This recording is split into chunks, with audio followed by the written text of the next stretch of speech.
be seated. Well, welcome to the White House. You know, this is a day that I quite frankly think being president is inadequate because there's so many brave women and men in here, and so many people we're honoring today. Mr. Secretary, Chairman of the Joint Chiefs, senior military officers, thank you all for being here. Yesterday marked the 246th anniversary of this nation's independence. 246 years of struggle and sacrifice to uphold the principles so dear to the character of our nation: liberty, democracy, God-given rights of every individual. It's a journey that has never finished, and it never will be fully finished. It's a work that requires us to look ahead to the future we want to build, and to look carefully at our past, to understand fully where we've come from. For each of those 246 years, American patriots have answered our nation's call to military service. They stood in the way of danger, risked everything, literally everything, to defend our nation and our values. However, not every service member has received the full recognition they deserve. Today, we're setting the record straight. We're upgrading the awards of 4 soldiers who performed acts of incredible heroism during the Vietnam conflict, to respect the conspicuous gallantry and the intrepid ability of their service. I mean, it's just astounding when you hear what each of them have done. They went far above and beyond the call of duty. It's a phrase always used, but it takes on life when you see these men. To the late Staff Sergeant Edward M. Kenicero, to Specialist 5 Dwight W. Birdwell, to Specialist 5 Dennis M. Fujii, and to Major John Duffy. I'm proud to finally award our highest military recognition, the Medal of Honor, to each of you, one posthumously. It has been a long journey to this day for those heroes and their families, and more than 50 years have passed, 50 years since the jungles of Vietnam, where as young men these soldiers first proved their mettle. But time has not diminished their astonishing bravery, their selflessness in putting the lives of others ahead of their own, and the gratitude that we as a nation owe them. December 1, 1966, Staff Sergeant Kenicero was an infantry squad leader. His platoon was navigating toward what seemed to be a peaceful village. It was an ambush. A vastly superior force of North Vietnamese troops was concealed within the village, protected by fortified bunkers, underground tunnels, and a big trench that ran through the entire village. As Staff Sergeant Kenicero led his squad to the east of the village, 2 other squads headed straight in, where the enemy opened fire on them with machine guns and small arms fire, killing the platoon leader, the point man, and pinning down 2 squads. Hearing the battle unfold, Staff Sergeant Kenicero moved his squad toward the sound of the firing, where he quickly jumped into action. The machine gun fire suppressing his platoon mates was coming from a big trench. It had to be stopped. He ordered his men to take cover, and then he advanced alone toward the enemy position, armed with 6 grenades and his M16. Laying flat in the ground, Staff Sergeant Kenicero hurled his first grenade. It sailed directly through the aperture of the bunker, taking out the machine gunner in the first throw. He then jumped into the trench alone, moved along the trench for 35 meters, clearing the enemy as he went. As his head would emerge above the trench, as he yelled, "Grenade!" Then his platoon would lose sight of him and hear it explode. By the time he was done, the 2 other squads were able to stand up, collect their dead and injured, and recognize and reorganize the fight, and successfully withdraw from the village. According to the eyewitnesses' account of the battle from Staff Sergeant Haskett, Kenicero's bravery in single-handedly clearing the trench averted what might have been, quote, a disaster for the whole platoon.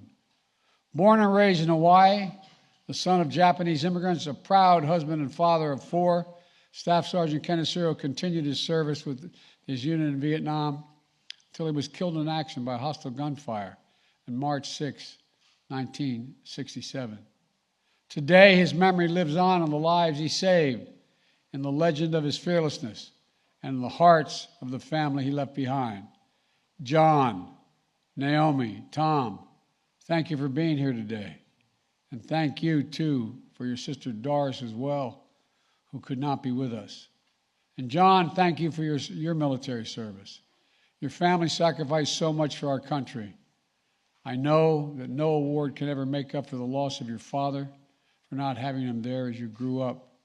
But I hope today that you take some pride and comfort in knowing his valor is finally receiving the full recognition it has always deserved. January 31, 1968, it was an opening assault that would come to be known as the Tet Offensive, a particularly bloody period of the Vietnam War.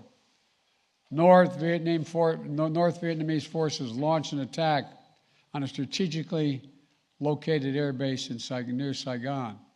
The first American unit called to respond was that of Specialist 5 Dwight Birdwell. Unknown to approximately 100 men in C Troop, they were moving to be taken on a full regiment of Viet Cong, likely to be more than 1,000 strong. They arrived, the troop engaged the Viet Cong forces. Specialist Birdwell's unit took the main brunt of the attack with many tanks and vehicles disabled. When his tank commander was hit and gravely wounded, Specialist Birdwell got him to a place of safety and then took command. He knew his vehicle was on the first line of defense, so Birdwell stood in his commander's hatch at times, half exposed, at times standing entirely out of the tank, fully exposed, laying down suppressive fire on the enemy. He used the tank's cannon. He used the tank's machine gun. He used his personal rifle. He sustained fire, drove back the attackers, and created a place of relative safety for the injured men behind the tank to take cover. He provided battlefield updates to his commanders until the enemy shot the communication system right off of his helmet. When he ran out of ammunition, he ran to retrieve an M60 machine gun and ammo off the helicopter that had been downed in a flight to keep firing on the enemy. And even when that M60 was hit by enemy fire, causing it to explode and send shrapnel into Birdwell's face, chest, arms, and hands, he remained on the battlefield. When he was ordered to load onto the medevac helicopter, he complied. This I find amazing, only to crawl right back off the other side and to keep on fighting. That's what you call taking orders and causing trouble. God love you. Only after reinforcements arrived and only after he helped treat the evacuees, his fellow wounded, did Specialist Birdwell agree to evacuate himself. At the time, Birdwell received a Silver Star for his outstanding heroism on the battlefield. It took decades for his commanding officer, then General Glenn Otis, to realize Birdwell had not received the full honor he had earned. But in retirement, General Otis made sure to correct the record and fully document Birdwell's actions to make this day possible. A member of the Cherokee Nation, Birdwell credits the Cherokee veterans who came before him and encouraged him to serve when he called. And I might note, Native American communities, a larger percentage, serve in the United States Armed Forces at a higher percentage rate than any other cohort in America. After leaving the Army, Birdwell continued to build a legacy of service in his community in Oklahoma. He started his own law firm, served for 12 years on the Cherokee Nation Supreme Court, and he passed that legacy of service down to his daughter, Stephanie Birdwell, who's with him today, and who serves as the director of the Office of Tribal Relations at the Department of Veterans Affairs. Specialist 5 Birdwell, thank you. Thank you, thank you. And to your wife, Virginia, who I know wishes she could be here with you today, give her our love as well. I'm grateful for all that you have given to our country, and that at long last, your story is being honored as it should have been always. February 18, 1971, Specialist 5 Dennis Fujii, who was serving as a second tour in Vietnam as a crew chief on a helicopter ambulance, conducting a rescue operation in Laos. They were there to evacuate wounded Allied Vietnamese military personnel. But as their chopper attempted to land, it became the target, sustaining heavy damage that caused them to crash land in the middle of the conflict. When a second American helicopter managed to land nearby minutes later, it was able to evacuate all the downed crewmen except the Specialist Fujii. Rather than risk the lives of his crewmates, Specialist Fujii waved off the helicopter, told them to depart, remaining behind as the only American on the battlefield. Several attempts were made to rescue him before Specialist Fujii could find a radio and call off further attempts. It was too dangerous, he said. He stayed behind, ignoring his own wounds, while helping tend the wounded Vietnamese allies on the field. The next night, the enemy force renewed their assault on the Allied lines with heavy artillery. For more than 17 consecutive hours, Specialist Fujii called in American gunships to help repel the attack. He repeatedly exposed himself to hostile fire in order to better observe enemy positions and direct airstrikes against them. On the radio, his fellow Americans knew him as Papa Whiskey, clear-eyed, level-headed soldier, directing airstrikes so precisely they were able to drive back the forces that had come within 15 to 20 meters of a friendly camp. When an American helicopter was finally able to retrieve him, wounded and severely fatigued, 2 days after his air ambulance had crashed, he made it only about 4 kilometers before it crash-landed. Specialist Fujii had to wait 2 more days for another South Vietnamese base before he was able to leave the area and receive the medical assistance for his wounds.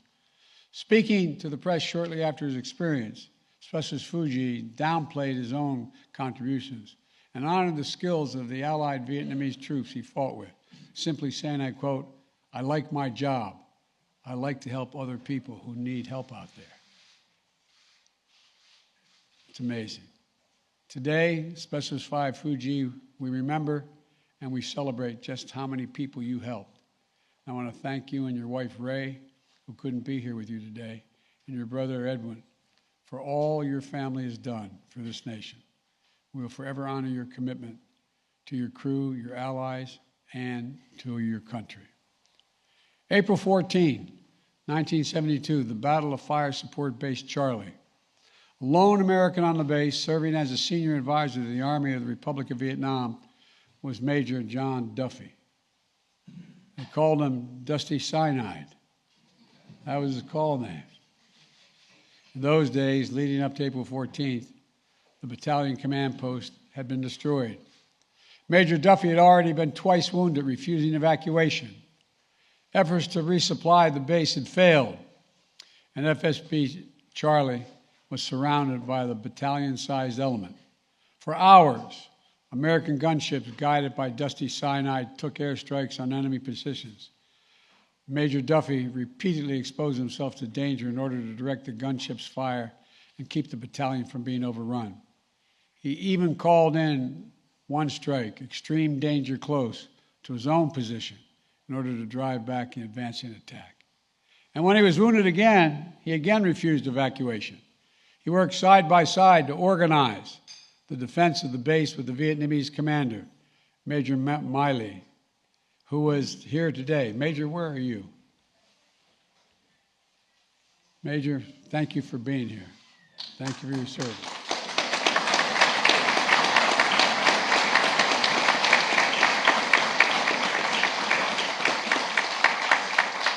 It's an honor to have you here. When they finally had to abandon the base, Major Duffy volunteered to lead the rear squad and cover their retreat. And when the withdrawing soldiers were ambushed early on April 15th and many of the injured troops scattered, Major Duffy remained with those who were wounded, rallying them to make it to an established evacuation zone despite being constantly pursued by the Viet Cong. Upon reaching the exfiltration site, Major Duffy again made sure he was the last aboard the helicopter. And finally, the airship was ready to depart. One of his Vietnamese allies was shot in the foot, causing him to fall backwards out of the helicopter. But Major Duffy caught him and dragged him back in on board with him. saving one more life along the way. Major Duffy served in the Army until 1977, completing 3 tours in Vietnam, numerous Special Forces assignments, and 20 years of faithful service to our country. After which he went on to a successful career as an author and was even nominated for a Pulitzer Prize for poetry. He is the definition of a warrior poet, enduring devotion to those he served with and those who serve our nation still. Thank you, Major Duffy, for all that you've inspired in others. And as Commander-in-Chief, I know this is not only for those who wear the uniform of our nation who serve, it's your families as well. So, Mary, thank you for all that you've sacrificed over the years as well. To Marcus and Judd, I want to emphasize what you already know. Your grandpa's a hero, flat out, unadulterated hero. We're able to take these actions today to upgrade the awards and properly honor the duty and devotion of those soldiers. Thanks to individual dedication of those who serve with them. And because of a congressionally ordered review of the heroic action of Asian Americans, Native Americans, and Pacific Islanders awarded the Distinguished Service Cross during the Korean and Vietnam Wars, to make sure we properly honor the contributions of Asian Americans, Native Hawaiians, and Pacific Islanders and their service they've made over the years. We did a similar review of World War II era awards. It resulted in 22 Medal of Honors being awarded to Asian Americans, Native Hawaiians, and Pacific Islanders service members who had previously been under-recognized, including a very close friend of mine, one of my closest friends and benefactors in the United States Senate, Danny Inouye, United States Senator. So I want to also thank the members of Congress who helped make this possible to ensure that the United States lives up to our promises, that for those who give their best for our country, we'll always, always give our best to you. I also want to take a moment to recognize 3 other Medal of Honor recipients awarded for their heroic actions in Vietnam who are with us today. Walter Morin. Walter, where are you? There you go, Stin. Walter, thank you, Tom.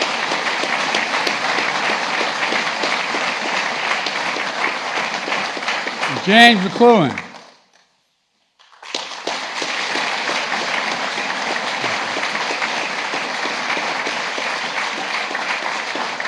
And Brian Thacker.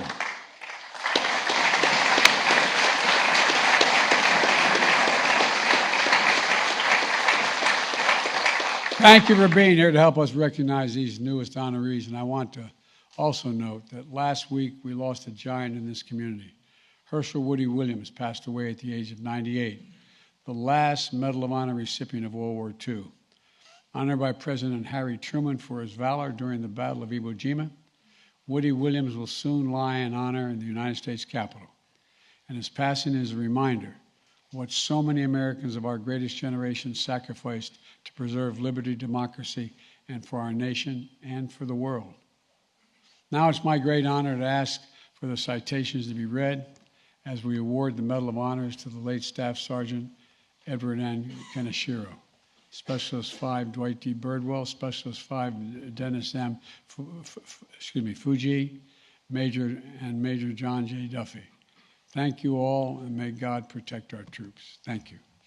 For my staff tonight.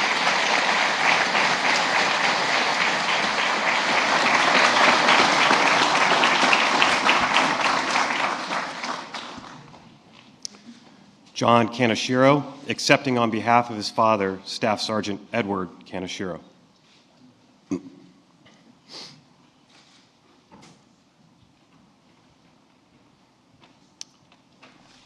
Attention to orders. The President of the United States of America, authorized by Act of Congress, March 3, 1863, has posthumously awarded, in the name of Congress, the Medal of Honor to Staff Sergeant Edward N. Kanishiro, United States Army, for conspicuous gallantry and intrepidity at the risk of his life above and beyond the call of duty. Staff Sergeant Edward N. Kanishiro distinguished himself by acts of gallantry and intrepidity above and beyond the call of duty while serving as an infantry squad leader with Troop C, 1st Squadron, 9th Cavalry, 1st Cavalry Division near Pha Hu 2, Kim Song Valley, Republic of Vietnam, on 1 December 1966. Not knowing that the village was heavily fortified with a fully bunkered and concealed trench system and garrisoned by the North Vietnamese troops and vastly superior forces, 2 squads of the platoon had deployed to its center, while Staff Sergeant Kanishiro and his squad scouted the more than open terrain to the east of the village. Sensing the opportunity to ambush the infantry squads, the entrenched enemy force erupted with machine gun and small arms fire against the 2 squads at the center of the village, killing the platoon leader and the point man, wounding 4 others, then successfully suppressing the surviving soldiers. Staff Sergeant Kanishiro moved with his men to the sounds of the fire, swiftly reading the situation, seeing that the fire from the trench had to be stopped if anyone was to survive. He first deployed his men to cover, then crawled forward to attack the enemy force alone. He began by throwing grenades from the parapet while flattened to the ground, successfully throwing the first grenade through the aperture of the bunker, eliminating the machine gunner who had opened the action. With 5 grenades remaining and his rifle to sustain the assault, Staff Sergeant Kanishiro jumped into the trench to sweep its length where it fronted the 2 pinned squads. Over the distance of about 35 meters, he worked the ditch alone, destroying 1 enemy group with rifle fire and 2 others with grenades. By the end of his sweep, the able-bodied survivors of the 2 squads were again standing and preparing to move the dead and wounded. Staff Sergeant Kanishiro's actions enabled the orderly extrication and reorganization of the platoon, which ultimately led to a successful withdrawal from the village. Staff Sergeant Kanishiro's conspicuous gallantry and uncommon heroism under fire are in keeping with the highest traditions of the military service and reflect great credit upon himself, his unit, and the United States Army. Signed, Joseph R. Biden, the President of the United States.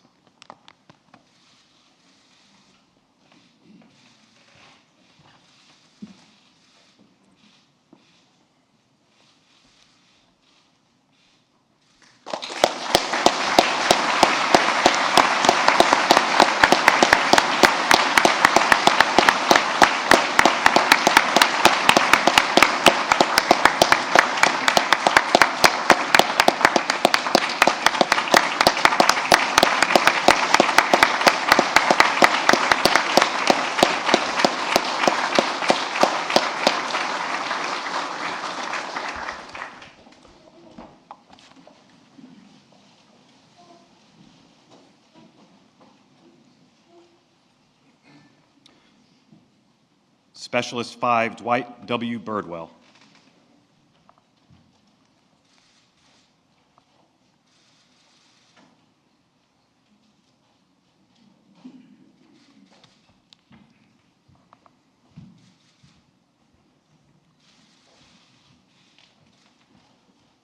Attention to orders. The President of the United States of America, authorized by Act of Congress, March 3, 1863, has awarded in the name of Congress the Medal of Honor to Specialist 5 Dwight W. Birdwell, United States Army, for conspicuous gallantry and intrepidity at the risk of his own life above and beyond the call of duty. Specialist 5 Dwight W. Birdwell distinguished himself by acts of gallantry and intrepidity above and beyond the call of duty while serving with C Troop, 3rd Squadron, 4th Cavalry, 25th Infantry Division in the Republic of Vietnam on 31 January 1968. On this date, C Troop was ordered to move south to help repel an enemy attack on Ton Son Nhut Air Base. As the C Troop column of tanks and armored personnel carriers approached the west gate of Ton Son Nhut Air Base, it became under intense enemy fire from a building at its right. Unbeknown to C Troop, it had driven directly into an enemy force consisting of 3 battalions. The column tried to push through the initial attack, but the lead tank, crippled by rocket-propelled grenade explosions, was blocking the way forward. C Troop immediately came under heavy enemy fire from both sides of the road. Specialist 5 Birdwell, upon seeing that his tank commander was wounded by enemy fire, immediately went to his aid. Under intense enemy fire, he lowered the injured tank commander to the ground and moved him to safety. Specialist 5 Birdwell then, with complete disregard for his own safety, mounted the tank and assumed the tank commander's position. Standing in the tank commander's hatch with the upper half of his body exposed to heavy enemy fire, Specialist 5 Birdwell used the enemy tank's .50 caliber machine gun and 90 millimeter main gun to suppress the enemy attack. With ammunition for the 90mm main gun exhausted, he continued to fire the 50 caliber machine gun until it overheated. At this point, Specialist 5 Birdwell, rather than abandoning his position, continued to engage the enemy with his M16 rifle, sometimes exposing his entire body to fire in order to engage the enemy from a better vantage point. When a U.S. helicopter crashed nearby, Specialist 5 Birdwell, under withering enemy fire, dismounted and moved to the helicopter where he retrieved 2 M60 machine guns and ammunition. After giving 1 M60 and ammunition to a fellow soldier, he remounted his tank and used the other M60 to again engage the enemy. Specialist 5 Birdwell continued to engage the enemy with complete disregard for his own safety until the M60 he was firing was hit by enemy fire. Specialist 5 Birdwell, now wounded in the face, neck, chest, and arms, dismounted the tank but refused to be medically evacuated. Instead, Specialist 5 Birdwell, under enemy fire, rallied fellow soldiers to advance toward the front of the armored column where they set up a defensive position by a large tree. From this position, he and the other soldiers engaged the enemy with M16 fire and grenades. As the enemy fire lessened, Specialist 5 Birdwell gathered ammunition from disabled vehicles and helped wounded soldiers move to safer positions. His leadership and tenacity under fire inspired the other C Troop soldiers to continue fighting against the superior enemy force and directly contributed to the enemy's ultimate defeat. Specialist 5 Birdwell's extraordinary heroism and selflessness above and beyond the call of duty were in keeping with the highest traditions of military service and reflect great credit upon himself, his unit, and the United States Army. Signed, Joseph R. Biden, the President of the United States.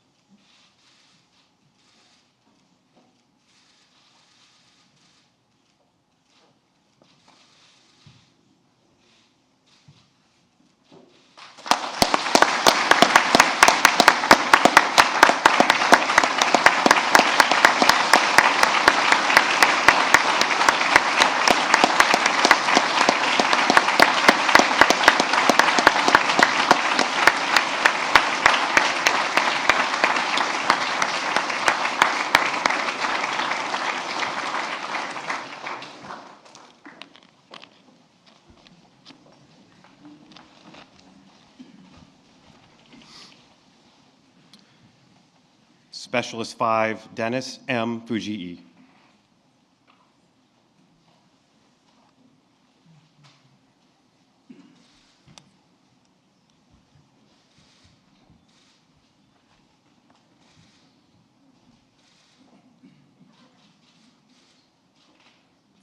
Attention to orders. The President of the United States of America, authorized by Act of Congress, March 3, 1863, has awarded in the name of Congress the Medal of Honor to Specialist 5 Dennis M. Fujii, United States Army, for conspicuous gallantry and intrepidity at the risk of his own life and above and beyond the call of duty. Specialist 5 Dennis M. Fujii distinguished himself by conspicuous gallantry and intrepidity beyond the call of duty while serving as crew chief aboard a helicopter ambulance during the rescue operations in Laos, Republic of Vietnam, during the period of 18 to 22 February 1971. Specialist 5 Fujii was serving with the 237th Medical Detachment, 61st Medical Battalion, 67th Medical Group. The team's mission was to evacuate seriously wounded Vietnamese military personnel from the midst of a raging battlefield. The aircraft's primary approach to the bullet-infested landing zone was thwarted by heavy volumes of enemy fire directed at the specialist's helicopter. As the pilot made a second landing attempt, the enemy concentrated a barrage of flak at the air ambulance, which damaged the craft and caused it to crash in the conflict area, injuring Specialist 5 Fujii. Moments later, another American helicopter successfully landed near the wreckage of the specialist airship and extracted all the downed crewmen except for Specialist 5 Fujii, who was unable to board the helicopter due to intense enemy fire directed at him.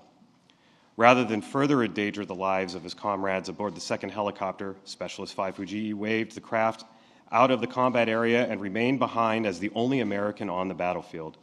Subsequent attempts to rescue the specialist were aborted due to violent anti-aircraft fire.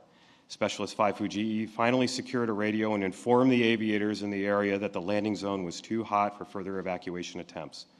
During the night and all through the next day, Specialist 5 Fujii disregarded his own wounds as he administered first aid to the Allied casualties. On the night of 19 February, the Allied perimeter came under ruthless assault by a reinforced enemy regiment supported by heavy artillery. Once again obtaining a radio transmitter, Specialist 5 Fujii called in American helicopter gunships to assist the small unit in repelling the attack. For a period of over 17 consecutive hours, Specialist 5 Fujii repeatedly exposed himself to hostile fire as he left the security of his entrenchment to better observe enemy troop positions and to direct airstrikes against them. At times, the fighting became so vicious that Specialist 5 Fujii was forced to interrupt radio transmissions in order to place suppressive rifle fire on the enemy while at close quarters. Though wounded and severely fatigued by 20 February, the specialist bore the responsibility for the protection and defense of the friendly encampment until an American helicopter could land and attempt to airlift him from the area. As his air ambulance left the battlefield, it received numerous hits and was forced to crash land at another South Vietnamese Ranger base approximately 4 kilometers from the specialist's original location.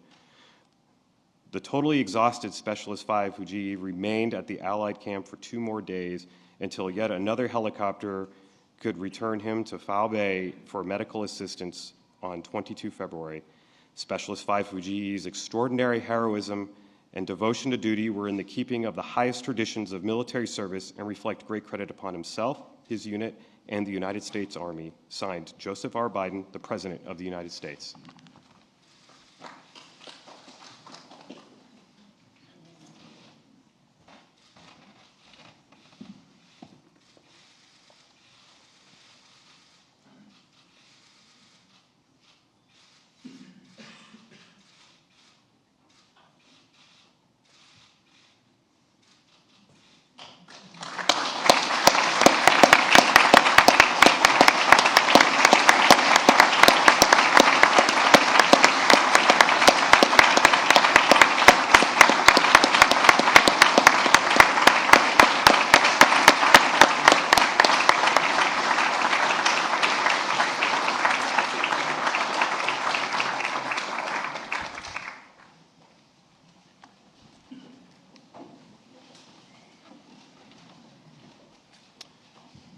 Major John J. Duffy.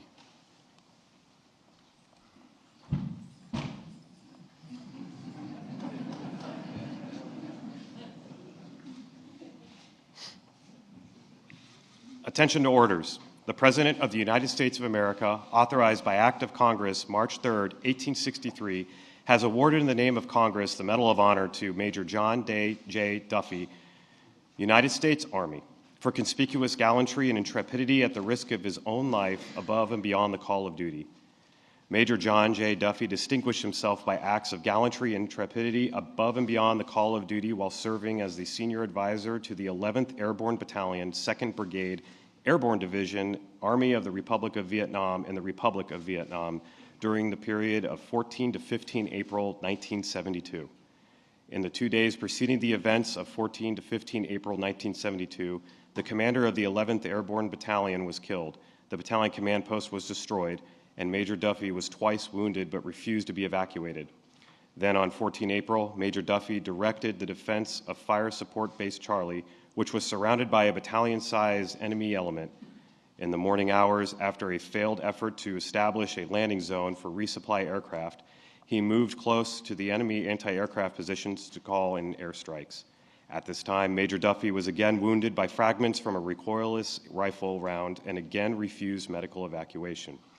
Shortly thereafter, the enemy began an artillery bombardment on the base, and he remained in an exposed position to direct gunships onto enemy positions, which eventually silenced the enemy fire. Following the bombardment, Major Duffy assessed the conditions on the base and personally ensured the wounded friendly foreign soldiers were moved to positions of relative safety, and the remaining ammunition was appropriately distributed to the remaining defenders. Shortly thereafter, the enemy resumed indirect fire on the base, expending an estimated 300 rounds. Nevertheless, he remained in an exposed position to direct gunship fire on the enemy positions. In the late afternoon hours, the enemy began a ground assault from all sides of the firebase, and Major Duffy moved from position to adjust fire, spot targets for artillery observers, and ultimately to direct gunship fire on a friendly position which had been compromised. As the evening wore on, it became clear that the defenders could not withstand the overwhelming enemy forces, and he began to organize an evacuation of the firebase under the cover of night. With the goal of a complete withdrawal, Major Duffy was the last man off base, remaining behind to adjust covering fire from gunships until the last possible moment. When the acting battalion commander was wounded, he assumed command of the evacuation and maintained communication with available air support to direct enemy fire on the enemy. In the early morning hours of 15 April, the enemy ambushed the battalion, inflicting additional casualties and scattering some of the able-bodied soldiers. Major Duffy organized defensive positions during the ambush and ensured the friendly foreign forces could successfully repulse the enemy. After withstanding the ambush, he led the evacuees, many of whom were significantly wounded, to an established evacuation area, despite continually being pursued by the enemy. Upon reaching the exfiltration site, Major Duffy directed gunship fire on the enemy positions and marked a landing zone for the helicopters. Only after ensuring all of the evacuees were on board did Major Duffy board, while also assisting a wounded friendly foreign soldier in with him. Once on board, he administered aid to a helicopter door gunner who had been wounded during the evacuation. Major Duffy's extraordinary heroism and selflessness above and beyond the call of duty were in keeping with the highest traditions of military service and reflect great credit upon himself, his unit, and the United States Army. Signed, Joseph R. Biden, President of the United States.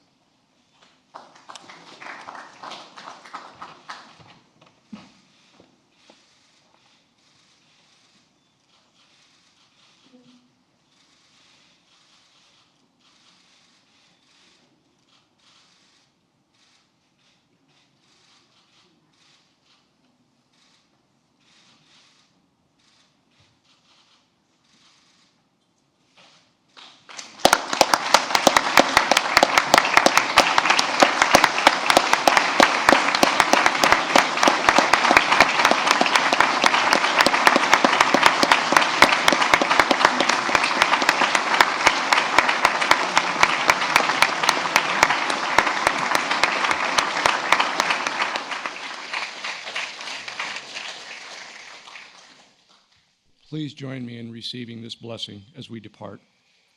Most holy God, thank you for the lives of these men who inspire and challenge us to extraordinary acts of service.